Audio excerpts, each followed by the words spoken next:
Hey friends, on 8th November, we will witness the biggest IPO in the Indian stock market history. It's the IPO of Paytm. The last biggest IPO was in 2010 when Coal India was listed on Indian exchanges. But Paytm will surpass Coal India IPO with a valuation of 1.4 lakh crore rupees, and that will position Paytm as among the top 35 companies in India in terms of market cap.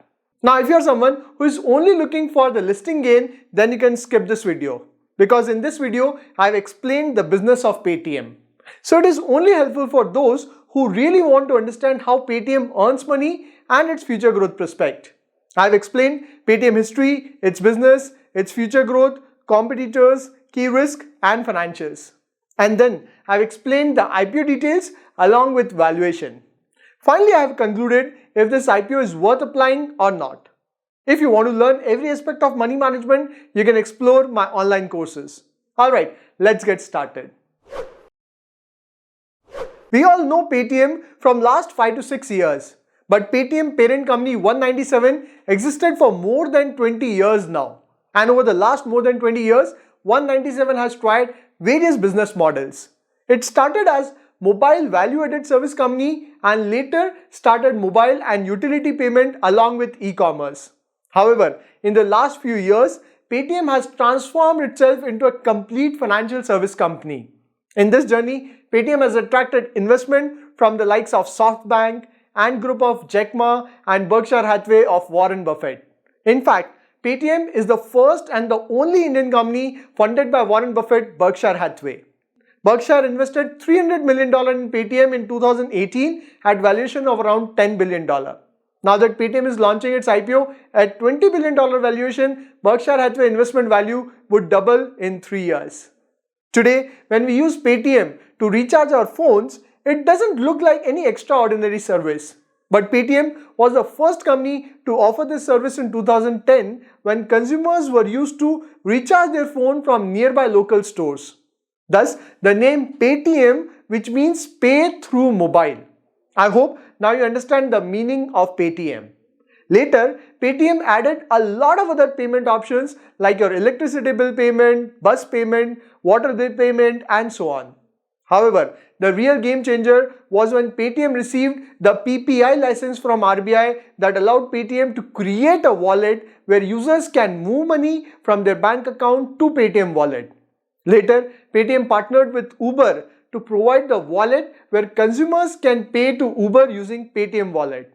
Later, Paytm launched a marketplace where merchants could sell their products. Slowly, the marketplace grew to be one of the biggest online marketplaces in India. And then, Paytm started rolling payment business to offline market.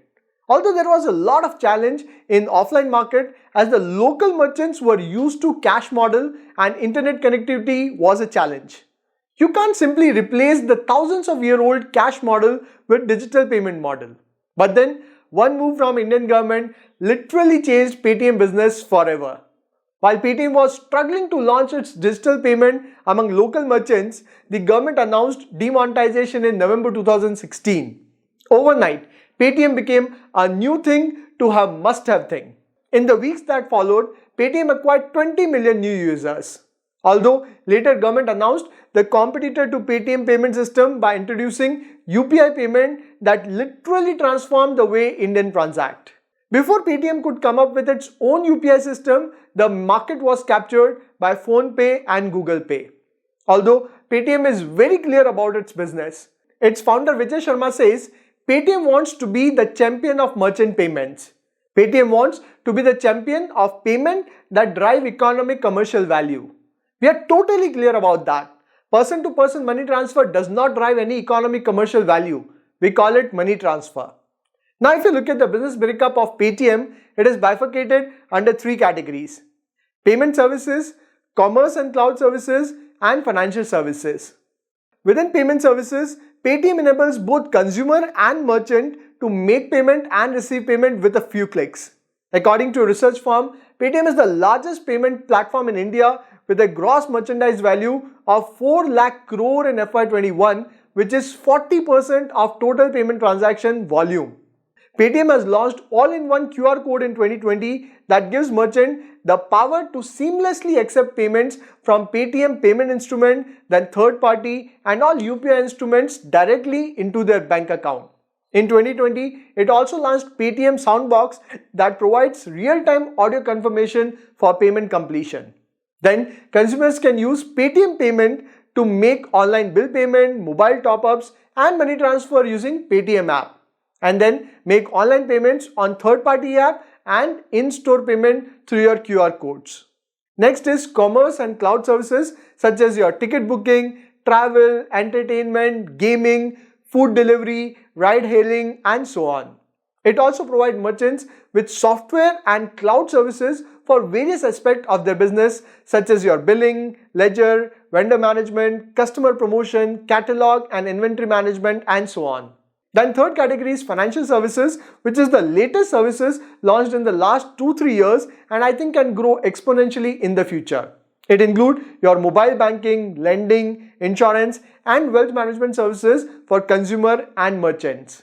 For example, within mobile banking, Paytm has launched Paytm Payment Bank where Paytm has around 49% equity that provides option to open saving account, current account, salary account, FD and debit card. As of March 21, Paytm Payment Bank had 64 million saving accounts. Then, Paytm has collaborated with financial institutions to improve their distribution, underwriting and collection and aim to drive to increase the credit in India. Then, its subsidiary Paytm Insurance Broking was launched to offer insurance marketplace similar to Policy Bazaar. Then, Paytm has launched multiple services within the wealth management category via Paytm app and Paytm Money app that include services like your mutual fund investment, stock investment platform, gold investment and so on. So basically, Paytm earns money when a user transacts using Paytm to make bill payment, recharge phone, book tickets and so on. Since Paytm has a network of 33.3 crore users and 2.1 crore merchants, Paytm is uniquely placed to provide loans to underserved section of the society. Both consumers and merchants can apply for the loans with few clicks and can get instant disbursal. I think the scale and business Paytm operates is just crazy. The reason why Paytm was able to launch so many services is because it has created a flywheel that has attracted both consumer and merchant with services like your bill payment, money transfer, in-store payment and so on. Due to that, more and more consumer and merchants have joined the platform. And Paytm is now leveraging that to create and launch more and more services. No wonder why Paytm is the only company in India where Warren Buffett Berkshire Hathaway has invested its money. If you look at the promoters, Paytm founder and CEO is Mr. Vijay Shekhar Sharma. I am sure majority of you would know him. He has been an entrepreneur since his college days. In 1997, he built a website when internet was in its initial phase and sold it for $1 million, that is around 7.5 crore in today's term. And that was in 1997. Then in 2000, he started 197, which is the parent company of Paytm. After trying different businesses in digital and telecom field, he launched Paytm in 2010 and in the last 11 years, Paytm has become a household name in India. Now, as far as future growth is concerned, the future is digital. India has been a cash-driven economy where majority of transactions used to happen in unorganized market where the government could not keep a track of those transactions. Due to that, very few people in India used to pay taxes. On top of that, the rural part of the country did not have access to proper lending for their business. However, the Indian government has made some big reform to transform India into a digital economy. For example, it launched the Aadhaar initiative where every resident now has a unique identity number. Now this Aadhaar card is the core of every digital activity where the government can keep a track of all transactions. On top of this, the rising internet penetration and smartphone usage ensured that even the rural part of the country can access the digital services. Now this was a big game changer. Then the government launched the UPI payments where you can transfer money from one person to another within a few seconds.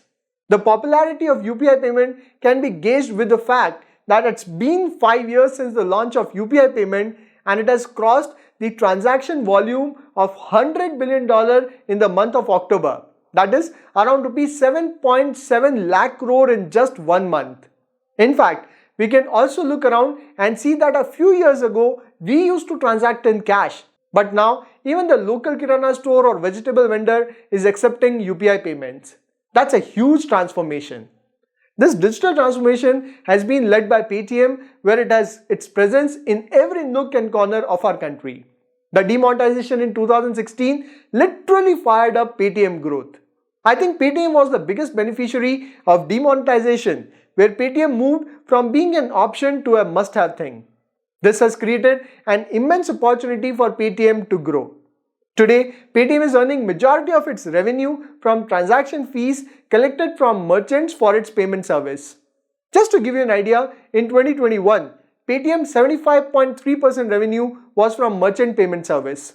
However, going forward, Paytm will leverage its consumer and merchant network of both online and offline space to become a full-stack financial service provider.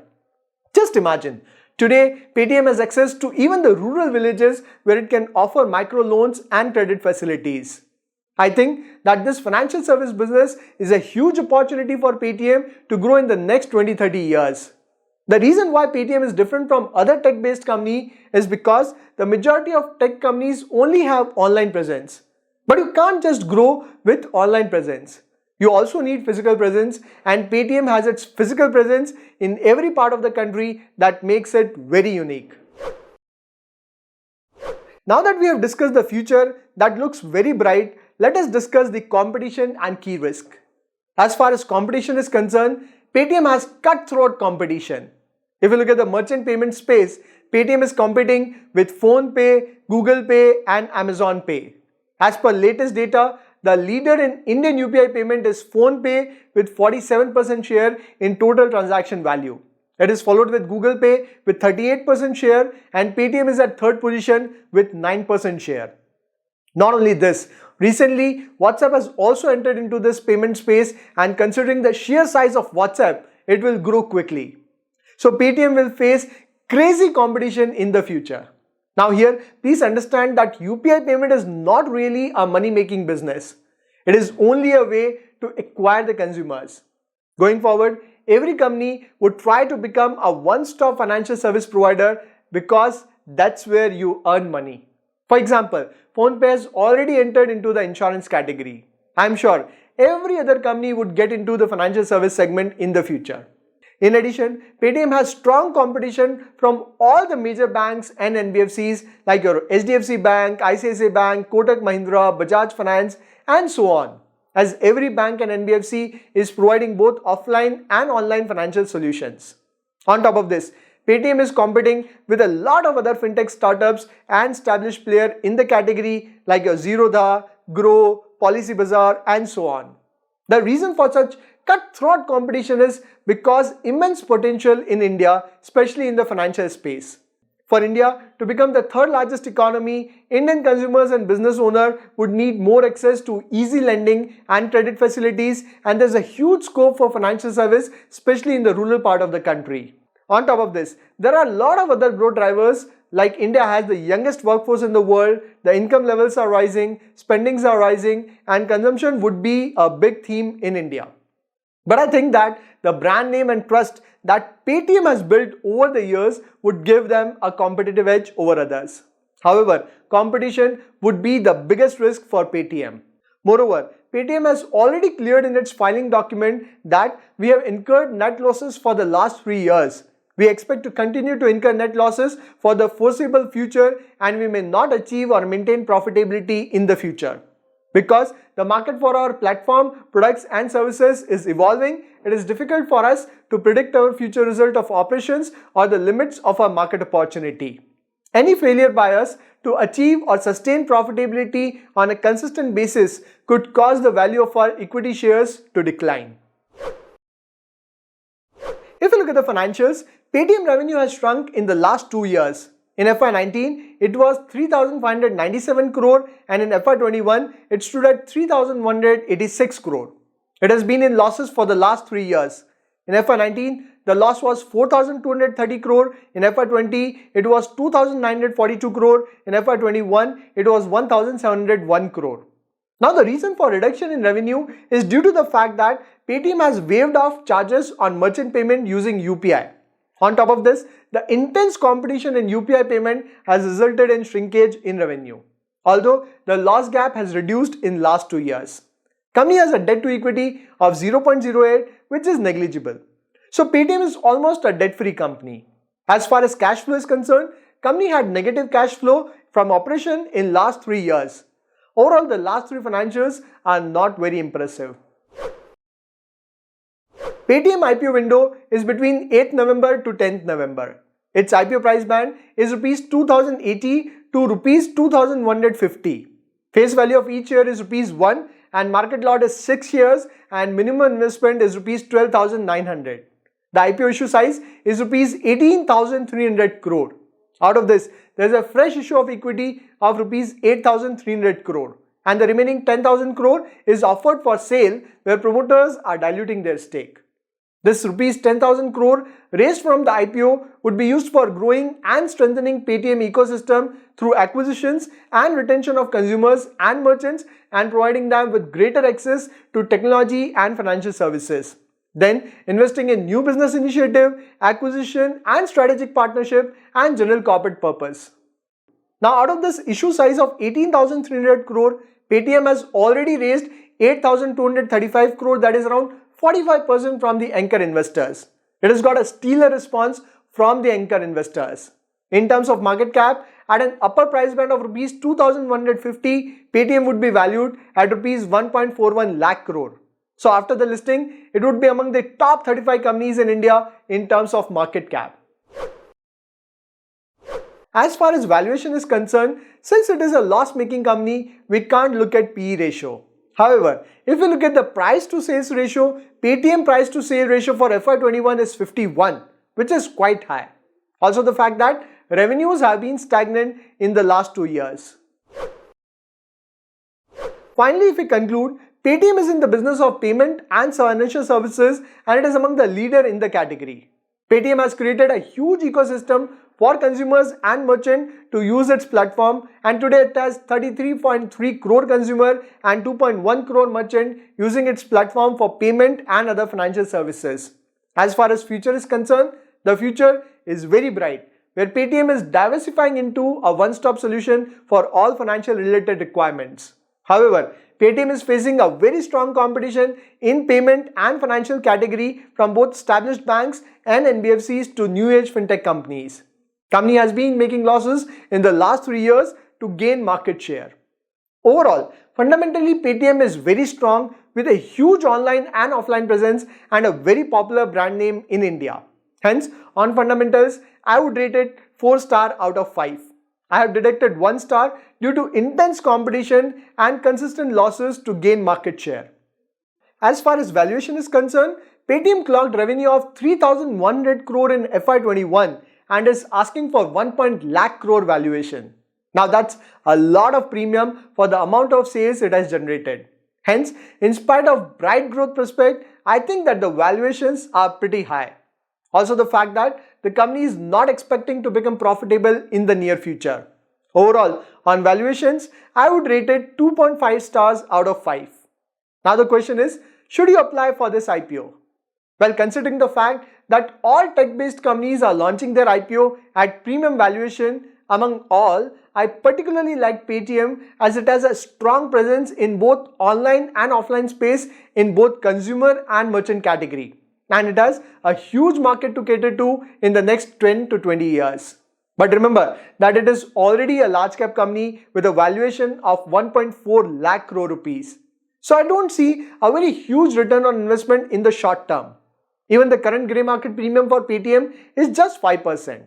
So I would say that if you are someone who has a high risk taking ability and looking to invest for the long term, then only you should consider investing a small part of your money in Paytm. Now tell me in the comments, are you going to apply for this IPO or not? If you want to learn every aspect of money management, you can explore my online course. Website details are in the description. I'll see you in the next video. Till then, take care.